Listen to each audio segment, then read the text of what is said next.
Samantala, kinumpirma ng whistleblower na si Julie Dondon Patidongan na si Philippine Charity Sweepstakes Office Chairman Felix Reyes ang tinutukoy na dating judge na tumutulong umano sa pag-aayos sa mga kaso ni Atong Ang. Bariing itinanggi na ni Reyes ang paratang at tinamon niya si Patidongan na maglabas ng ebidensya. May unang balita si Ian Cruz.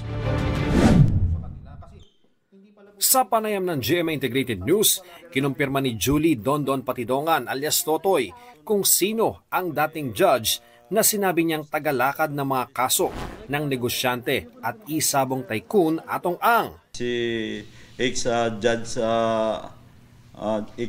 na yan na chairman yan ng PCSO, siya talaga ang tagalakad. Si ex-judge, nabanggit mo, chairman siya? Yes, chairman siya ng PCSO ngayon. Yes.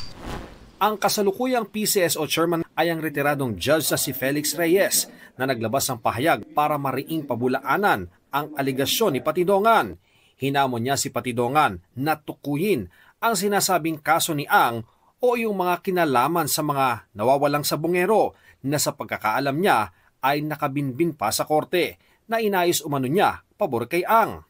Kung hindi raw mapapatunayan ni Patidongan ang akusasyong case fixing, dapat daw manahimik ito.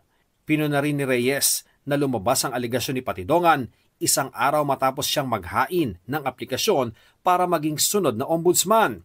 Sabi ni Reyes, handa siya makipagtulungan sa anumang investigasyon na magbibigay linaw sa mga anyay walang basihang aligasyon ni Patidongan para di na rin mabahiran ang hudikatura at prosecution service. Mayo nung nakaraang taon nang italaga ni Pangulong Marcos si Reyes bilang chairman ng PCSO.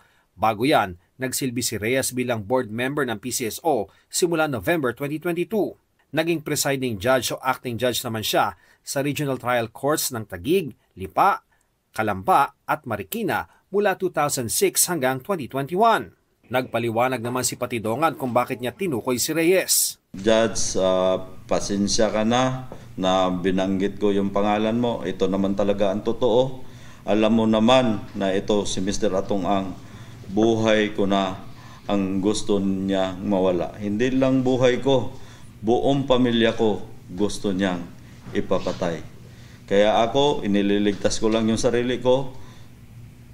Pasensya na kayo na nasabi ko yung mga pangalan nyo dito. Sinusubukan pa rin ng GMA Integrated News sa makuha ang panig ni Ang. Ito ang unang balita. Ian Cruz para sa GMA Integrated News.